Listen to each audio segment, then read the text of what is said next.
A few things to go over at the top of the class. Ooh, what is this? I'm getting sorry. Yes, enable. Um, and by the way, for anybody that needs it, oh, look, it's actually captioning. Cool. Uh, the reason I end up uploading these recordings on YouTube later is also because of the captioning. But if this captioning ends up being good, then that is even better. I always like to do announcements for, sorry, I'm getting some messages from Zoom on here that I need to check, right?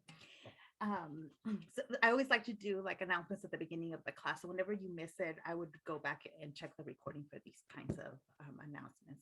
I'm going to share my screen really quick and talk about a few things here. I just had my first office hour of the semester today on Wednesdays. I'm at my Zoom office hour from 10 to 10:50. So basically before our class. Um, and then I will have my office hour tomorrow from 11 to 12:15. So if you want to come meet with me, get your meet with the professor points out of the way, you can. One person's already come and they've gotten their points. So you can get that 10% of your overall grade like done week one if you prefer. You can save it for later though. So every so often I will be reminding you that you should get that done. But in order to go to my Zoom office hours, instead of me bombarding you with a bunch of emails, especially this first week, you can just go to our homepage, the Canvas homepage for our class. If you click on one of these buttons, like on the Wednesday or the Thursday, it'll take you directly to the Zoom, right? It's a link to the Zoom office hour. Sometimes I have the waiting room, and if I leave you in the waiting room for a few minutes, it means that I'm having a private conversation with a student that's requested a private conversation. So don't log off if you can. If you can give me a few minutes, usually a few minutes is enough for me to let you in. But let's see what else in here. A few other things under modules. Now that I've had one class recording, when you need to go back and check course recordings, they will be listed under attend. Right. So if you miss class one day and you need to go back and check that, you will find it under the week and labeled as recorded class. I will still leave the actual Zoom link at the very top, but below that I'll have the recording. You can also see that today I'm going to use a PowerPoint. I like to post these at least the night before at the latest, so that if anybody wants to have the PowerPoint and follow along from your computer, you can do that, right? It'll be also listed under attend. This week, I'm starting you off way too easy. My world history class, I realize I'm being harder on them because I've already given them reading, and you guys haven't had no reading this week. But you do have an introductory post here. And just a reminder that nobody else sees these. Your answers are just for me. So this is also a place where if you want to add anything else that I haven't asked you about, feel free to add it in there. Nobody else will see it. I'm the only one who's seeing it. So a bunch of you have already submitted that assignment. And so I'll start grading them over the weekend so that you have your first grade locked into the grade book. I'm like, it's always nice before you lose any points to have 100%. But next week, before I forget, I do want to talk about a little bit about next week, that we will be meeting Monday, Wednesday, Friday. The Zoom links are here. You have a reading to do by Monday. So make sure you take a look at that. I'll talk more about this later on. And you will have one assignment at the end of week 2. It's based on the reading and on class lecture. So you probably don't really want to do it ahead of time. You want to wait till we have the class discussion on Monday for this. And but just looking ahead of that. And then I just made this morning week 3 visible to you all on Canvas. And I'm going to be making the rest of the weeks visible. Honestly, the only reason why they're not yet visible is because I have to scan chapters. Scanning, I have, one page at a time, and it takes forever. It's a pain in the butt, but I will have more weeks available to you. Yeah. Question? Okay, so when it says read book by Monday and read book by Wednesday, does that mean that we have to read the specific chapter by that time, or do we just wait till we're in class? No, you have to have it done by then. Now, here's the thing. Some of these readings are going to be a little bit harder. So it's okay. And this is what I'll go more into. Well, I can just do it now. Some of these readings are harder than others. And so if you read it and you feel like I did not understand a single thing I read, that's okay. This is why I assign it for you to have read it by Monday, but we will talk about it on Monday, right? So I'm not just having you do the reading on your own without any discussion of it in class. We will talk about it in class. And I'll give you some tips about what I want you to get out of the reading. And for sure, during the discussion, we talk about what you should have gotten from it and how you should have gotten it out of the reading, so that then the next week, the next reading will hopefully be easier. Most of you have not taken a history class at the college level at all or in a long time. And so it's going to take some getting used to do this kind of heavier academic reading in history. Right? Like reading in English is very different. Reading in psychology and different majors is just different. The kind of reading we do in each class. And so I'm very aware that this is a lower division class and that I need to teach you how to read this kind of historical reading. Right? Does that make sense? Yes, thank you. My computer is done charging. Yeah.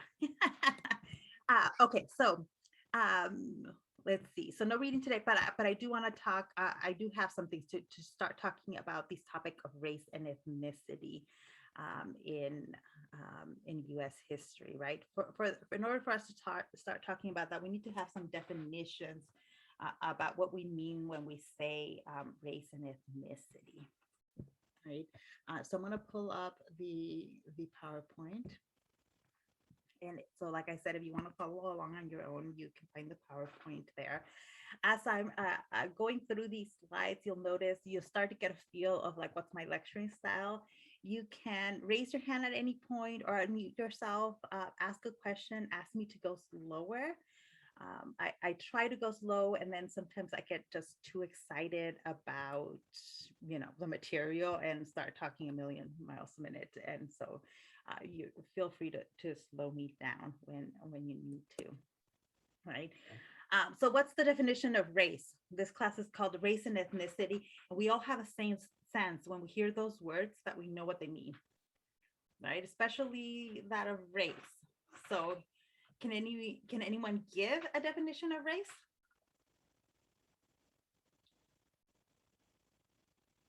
No one?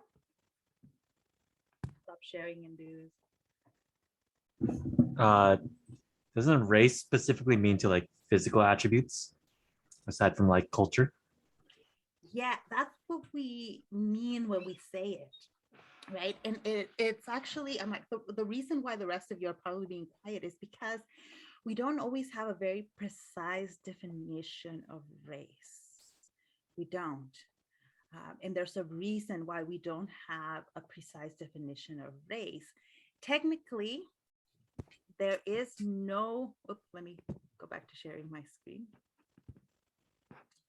Technically, race doesn't exist biologically or genetically. We all of us who are human, we have much more in common with each other biologically and genetically than sets us apart. We just do. There's no genetic or there's no biological marker for what we identify as racial differences, right? Scientifically, it just does not exist. And yet, we live in an extremely racialized society, right?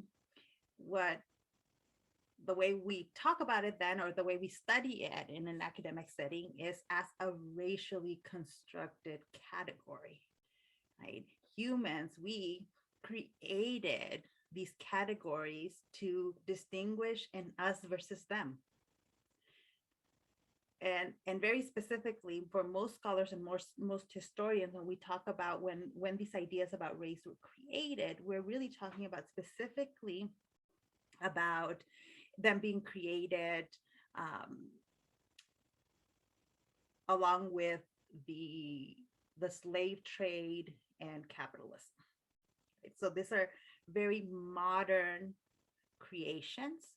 Ideas about race were very different in the ancient world, right? If we try to look at, the native definitions of this, Greek and Roman, Egyptian definitions of how they define us, how do they define themselves versus other groups, they don't have racial categories the way we have them now.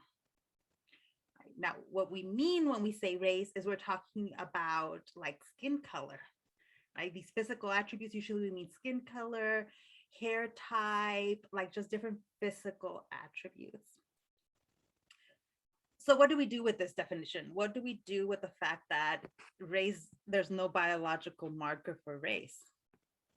Right? If we say that this is an invention, that humans invented the category of race, then why do we have classes dedicated to this? Why is race such a big deal?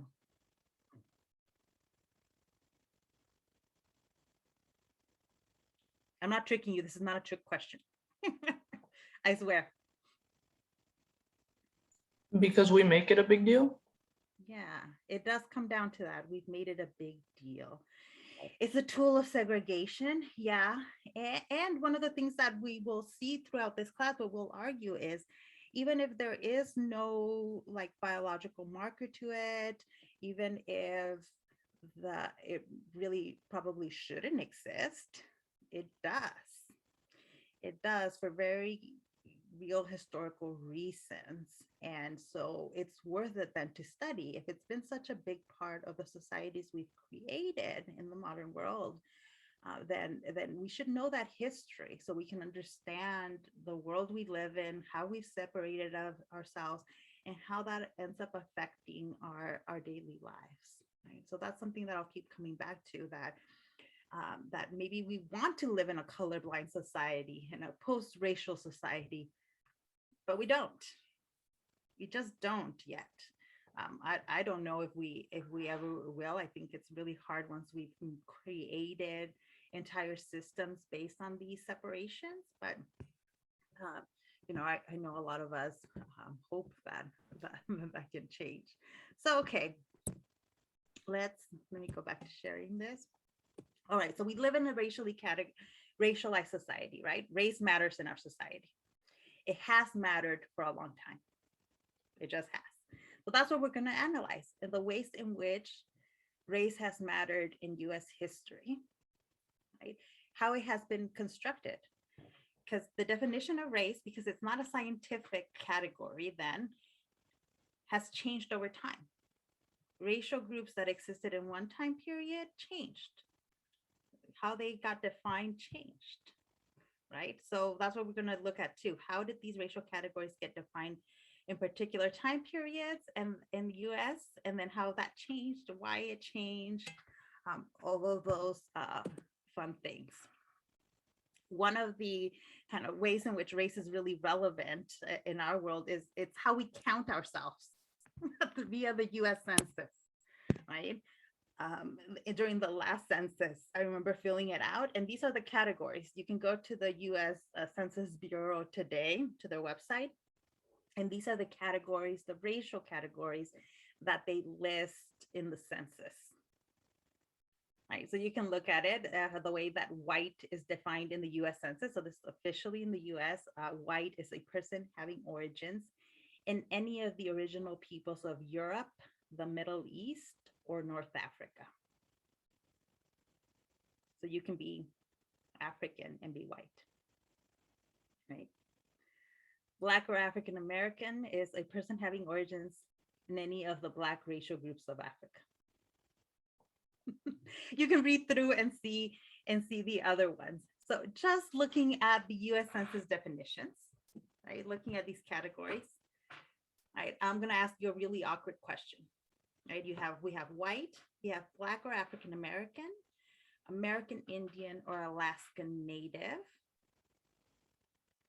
This, by the way, look at this, the way that the census defines American Indian or Alaskan Native: a person having origins in any of the original peoples of North and South America, including Central America, and who maintain tribal affiliation or community attachment.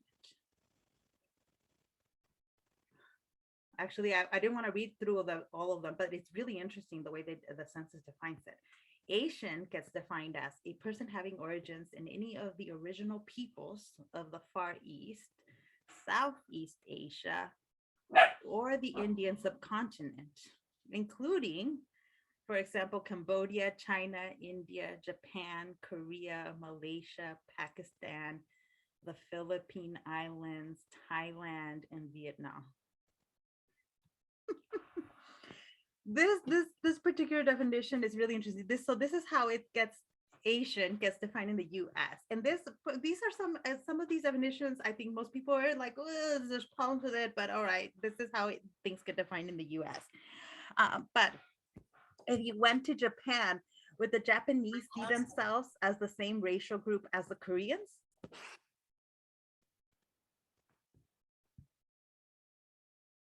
Would the Japanese consider themselves the same racial group as the Koreans? No, absolutely not. Right? Within Asia, there's a lot of ethnic difference, right? And groups that we put into one category do not, outside of the US, see themselves as being part of that category. So we want to be clear about that. So a lot of times when we talk about racial differences in the US, it's very geographically, not just time period specific, but very geographically specific. This category is a US invention with a US definition. And you can't carry those definitions when you go abroad. Right? In fact, like if you go to, I don't know if I've said in this class, one of my best friends is Korean. She lives in Seoul. And, I talked to her a lot about some of this stuff. And she still talks about how much hatred of Japan and the Japanese there is in South Korea. Because the Japanese, tried to build an empire and they colonized Korea. And so there's a lot of animosity still there. Now, here, to make this even more awkward, which category from the US Census do I fit into? A little bit about me from this week. You're seeing me on the video. So let me share my screen once again and show you the definitions from the US Census. Which box should I click when I fill out my US Census? It confuses me, the American Indian part, because it says people who have origins, right? But then at the end it says who maintain tribal affiliation. So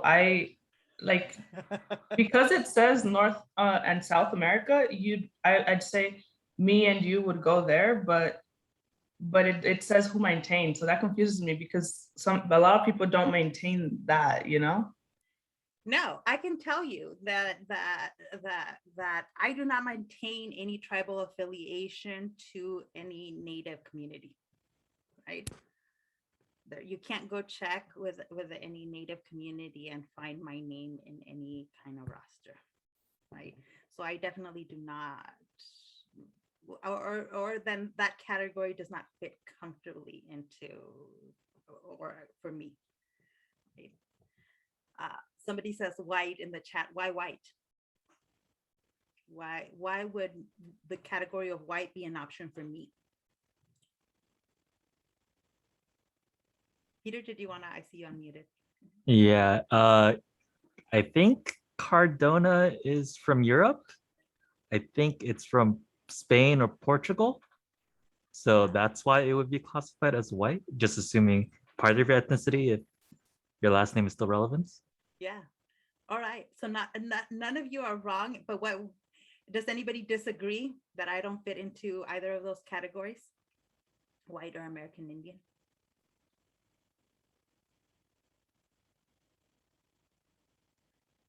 I know some of you are thinking no. I can tell I think, Uh-huh. Professor, I think that it's also a process of elimination, what you don't fit into, Mm. and then moving up towards an appropriate according to the census category. Okay, let's share the screen and say, okay, so why, so one, we're making assumptions, right? And I'm forcing you. This is why I call it an awkward question, right? Some of you have assumed that I am not Native Hawaiian or Pacific Islander. You made that assumption on probably my looks, right? That I don't seem to have features that fit into that category. It's not a wrong assumption, right? I'm not Native Hawaiian or Pacific Islander, as far as I know. I haven't done one of those DNA tests, but I can tell you that I don't identify as Native Hawaiian or Pacific Islander. You've also, so probably most of you have decided I do not fit into the Asian category. Why haven't you put me in the Asian category? Why didn't anyone suggest that I might want to click that box?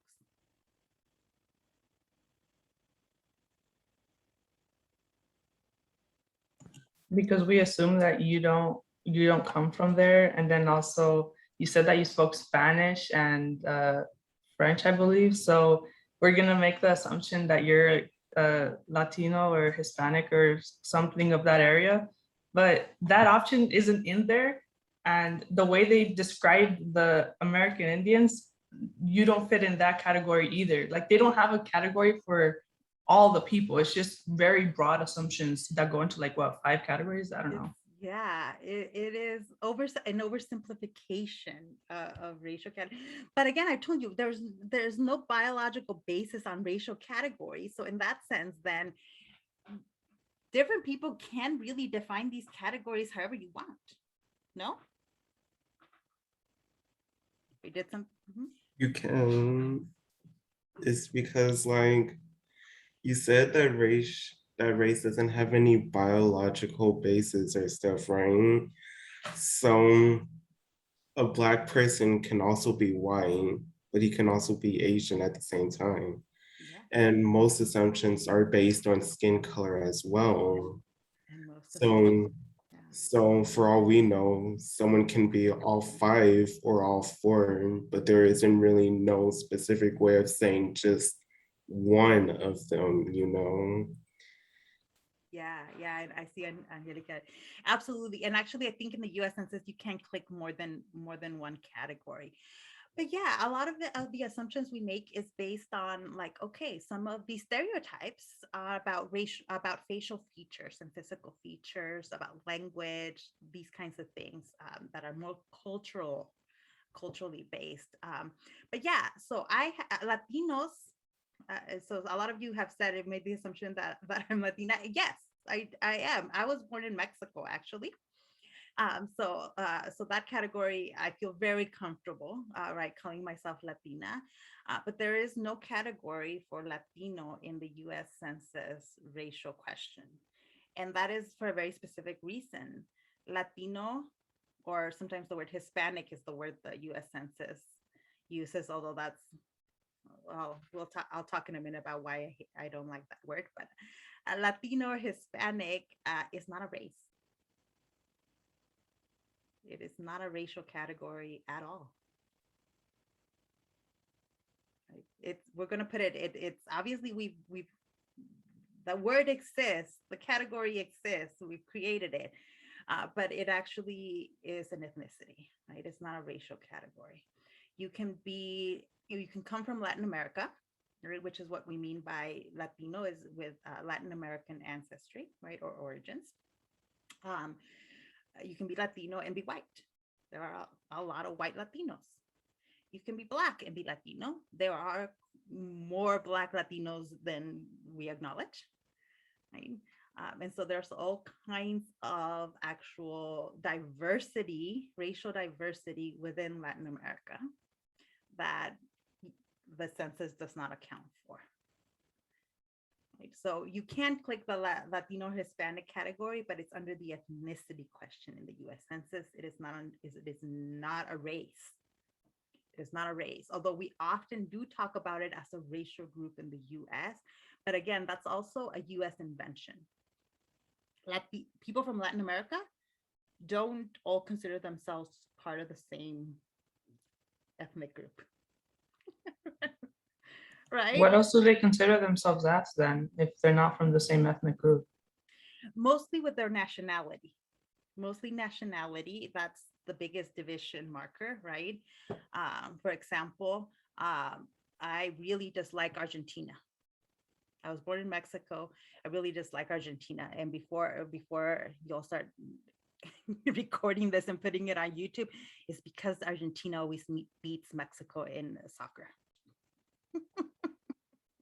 Yeah, those of you who follow soccer know, oh, it's always soccer. But there's all kinds of other reasons, other historical reasons why people from one country in Latin America really don't like other groups.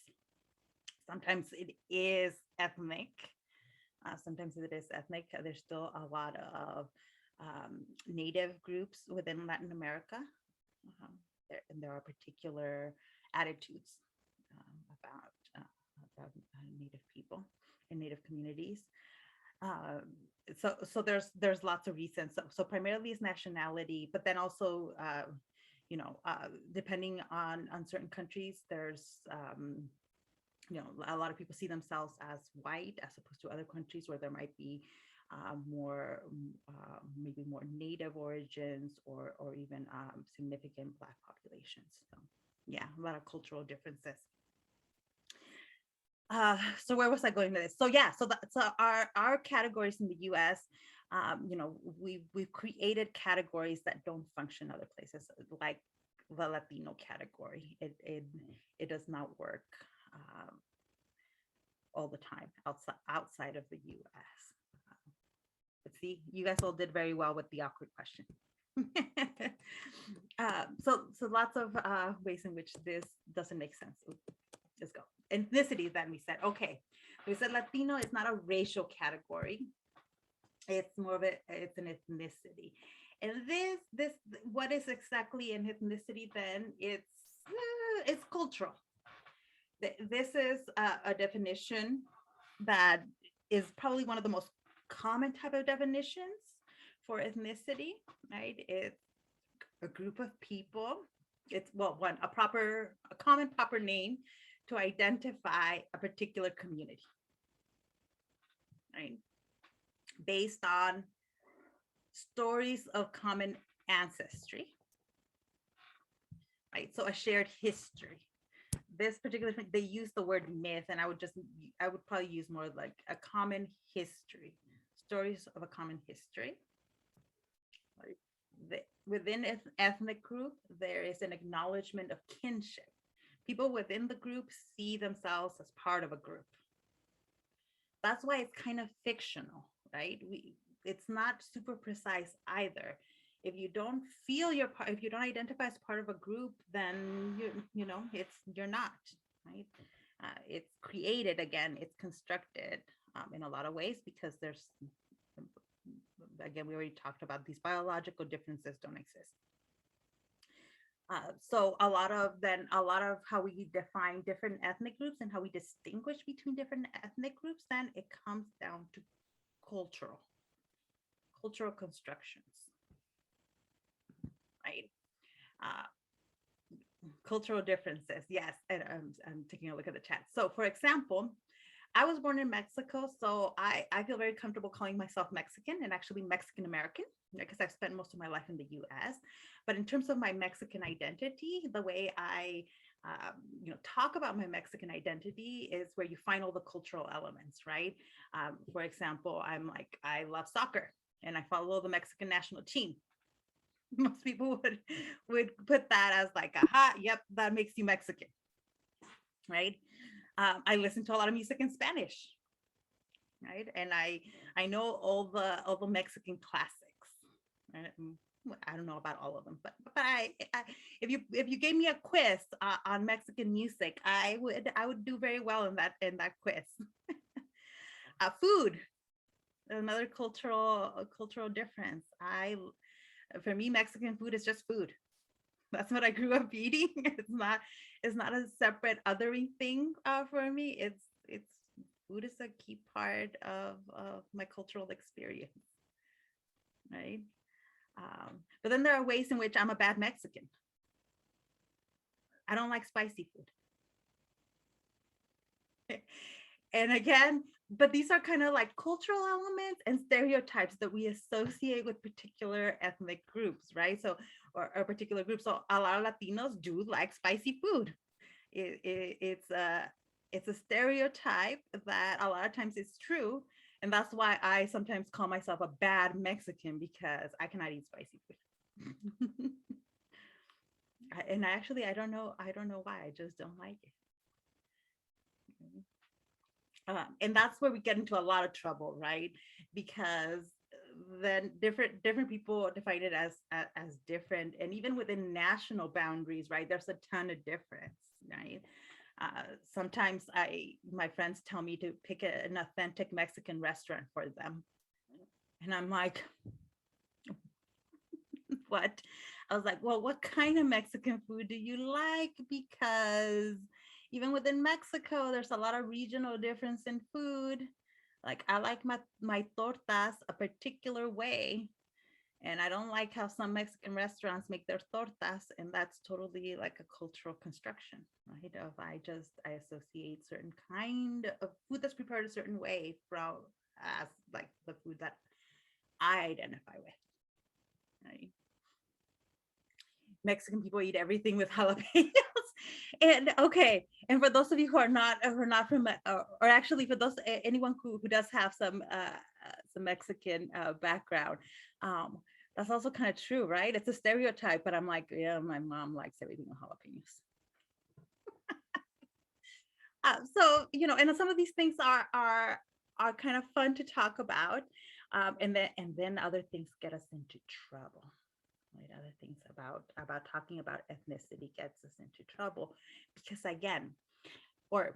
because it's a way of defining who the us is, but also a way of defining who the other is, right?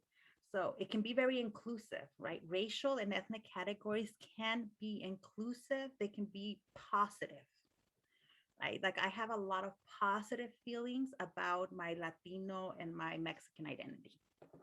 It can be a very positive experience for me. And then it can also be a way of identifying people as not belonging. Right? When we talk about immigration, for example, and people talk about Mexican stereotypes and things like that, and a lot of times it's used to make me feel like I don't belong in the US. And I'm using me as an example because it's just easier for me to use me, but that happens with all kinds of other ethnic groups, right? With all kinds of ethnic groups, right? It's the sense of, you can have a good sense, it can create a good sense of community, but it also is a way of, can identify groups as not belonging with us, whoever the rest of us is. Oh yeah, and don't get Latinos talking about this, because that category it's problematic even within the US. Yeah, that a lot of non-Latinos see Latinos as just being Mexican, and there's a lot of other nationalities, people that identify with other nationalities. Yeah, and in California, it does feel like, okay, there are a lot of Mexicans, but if you go to the East Coast, Latino has a totally different definition. There's a different kind of diversity of Latinos in places like New York, yeah, where you will find a lot more Puerto Ricans, a lot, the Caribbean, a lot more Caribbean Latinos, yeah. So, all right, what does that mean for us? What is all this difference, all this us versus them? What does it mean for us in a history class? Why are we going to use these categories and say, not only are these categories important, but we're going to focus the whole class on these categories? on racial and ethnic categories. Because we just talked about how complicated and complex these definitions and these categories are. So why in this class are we going to say this is actually the most important lens we're going to look at? Because all of history is based off like fights and whatnot within like we fight each other with different like ethnicities and different races. We fight each other all of history. Yeah, because a lot of the tension has been built on in this country has been built around these categories. Yeah. Lots of controversy is based around race and ethnicity. So we'll probably be learning about how all that affected certain parts of history and what we're learning. Yeah, absolutely. Let me share my screen. This is why I liked this definition I'm going to show you from the American Sociological Association. So like the group, this is the, like group of sociologists are typically all members of this group. And I liked their definition because it gets to the heart of what we're going to do in this history class, right? That we're going to use these categories. They're incredibly imperfect. They don't always work. And some of them just plain shouldn't exist. But we're going to use them and critique them. We're going to critique these ideas, these definitions of race and ethnicity, and the way they have appeared in U.S. history. Yes, the slides are all on Canvas, right? These slides are all on Canvas. You don't have to write all this down, by the way, as you're taking notes. Like, you don't need this definition for the Sociological Association, but I wanted you to take a look at it, right? Because I think it gets to the heart of what we're going to do. We're going to critique these ideas. We're going to critique the way that race and ethnicity has been used in U.S. history, in how it has created conflict and controversy, right? And how it has been extremely problematic in creating the world, the U.S. that we live in today. Because they have, right? These definitions have created the world we live in today. If we thought, after the election of Barack Obama, a lot of people thought, aha, we have solved the problem of race in America. We have a Black president. We've never had one before, but now there are no more racial problems in the US. And then what we've been learning since then is that, actually, that didn't solve a lot of things. Right? There's still a lot of racial and ethnic conflict in the US because just of the nature of how we created these categories and how these categories were created in the past.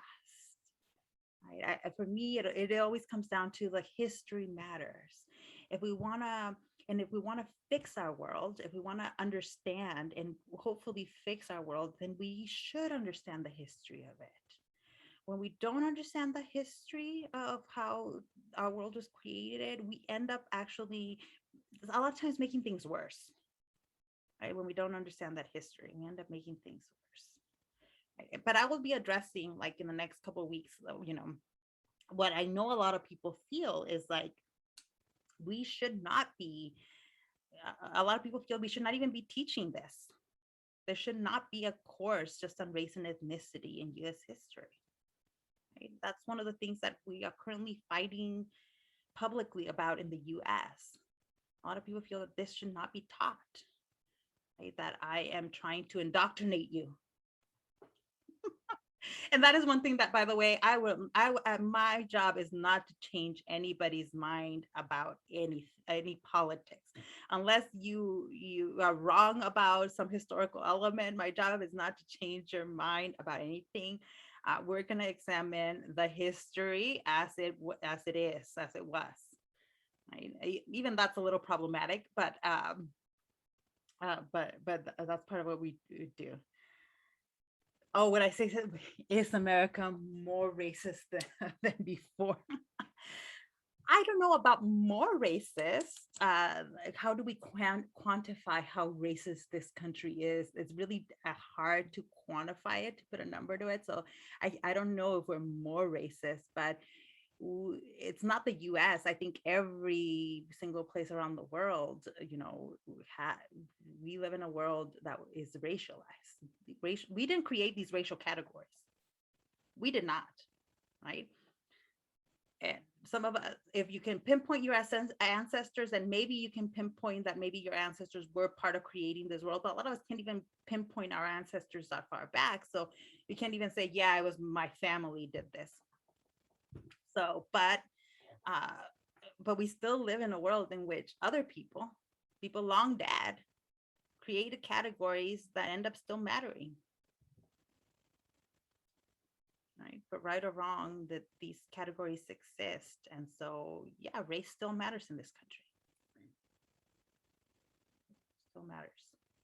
That's my main, I think that's going to be the main way to which we look at this material, how race has mattered, when, where, why, all of those things. And we can't examine every single bit of it, right? This is the semester 16 weeks, and 1 week of the fall break. So we can't look at every single little bit of history. And also we weren't there. We weren't there. So I always like to bring up that a lot of times we tend to want history to give us yes or no answers. Right? Yes or no. Like math, right? I will do the math problem and I will get the correct answer. Well, we can't do that with history because we were not there. And even if we had been there, we would have had biases. Look at how we examined it. So we are going to look at factual information, but we're also going to work on interpreting the facts and how 40 people can look at the same information and come up with different analysis. Each person can look at the exact same evidence and have a different understanding of it. That's more than okay. That's the whole point of history, is that we look at the information, we come up with an analysis, our version of the history, and then we argue with each other about it. Who's right, who's wrong? Usually there's not a right or a wrong. I like to say in history, there's not a whole lot of right. You will find historians that disagree with each other about what's more important. But there are certain things that will be facts in this class and that are not disputable. Things like the Civil War was about slavery. That's not in dispute. That was the central issue of the Civil War. But we will discuss how historians talk about states' rights in the Civil War and other elements. But that does not mean that, slavery was not a key issue of the Civil War. So there are certain things that, like, okay, all historians agree on. Other than those things, then there's a lot of room for disagreement, a lot of room for discussion, right? And that's what I will be having you all do. All right, let's look at the information we have, the best information we have on these topics, and then we see what we make of it. How do we think through this? So then, speaking of that, let me share back my screen and talk a little bit about the reading for next week, because, all right, before I run out of time, I think we've covered enough in week 1. We don't have to meet on Friday. Would you all feel comfortable not meeting on Friday this week? Would anybody object if I canceled class on Friday?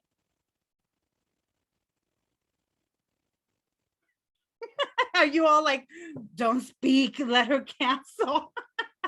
I can't promise you, like, I will have us meet on a bunch of Fridays, but I'm thinking week 1 that I'm like, okay, well, I didn't assign you any reading or anything. I think we're good until next week. So then I'll send out an email reminding you all, no class on Friday. We won't meet on Friday, but you're responsible for the introduce yourself assignment due by Sunday, and then the reading that's due Monday. Right. So that's what I will quickly, I have 3 minutes. I'll quickly show you how to get into it. So under week 2, right, under read, this is a PDF from, let me grab the book, this book that I showed you, A Different Mirror. So you don't have to, I don't expect everybody to have purchased this book. If you have the book, then, you can just read it off your a book. But this is chapter 2 of that book. I would do a quick pass through it, like a quickly skim, right? Quickly skim, like read the first line of every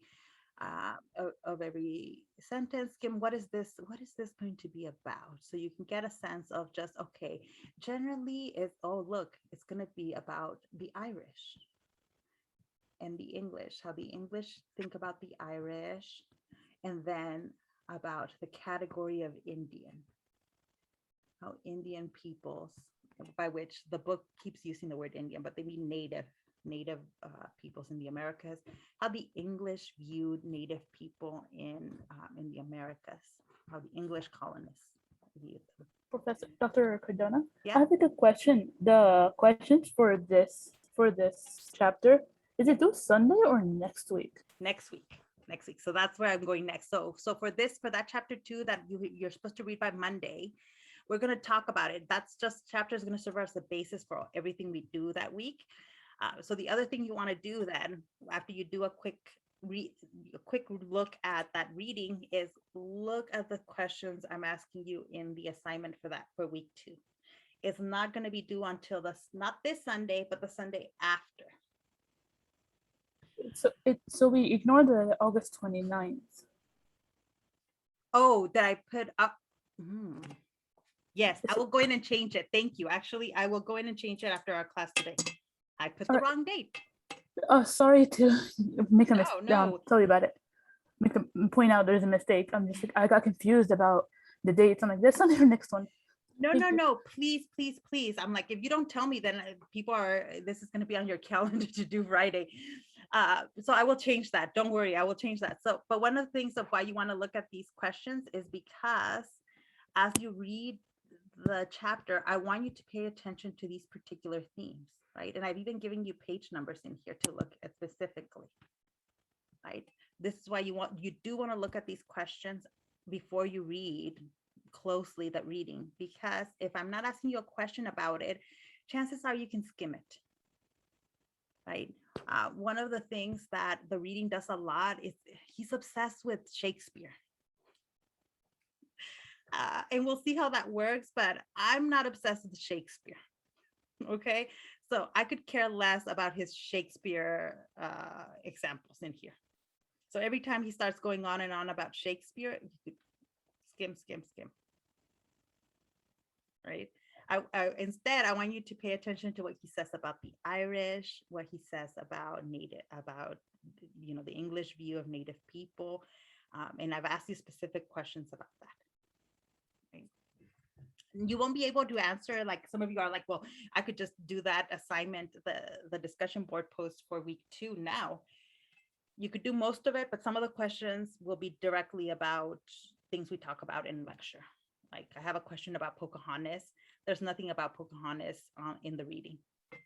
Her father is mentioned, but otherwise there's nothing about Pocahontas in the reading. We are going to talk about how that idea of Pocahontas in our culture was created. But my time is up, so do the reading for Monday and do the introduction post. That's it. If the reading gets a little too hard or it doesn't make sense, don't worry about it. We will discuss it. Right? We will discuss it. And no class on Monday. All right, you're all free to go. I'm like, oh my God, I don't like to go over. I'm so sorry. But if anybody has questions or concerns, you can stick around and I'm happy to answer. Bye, Miss. Have a nice day. You too.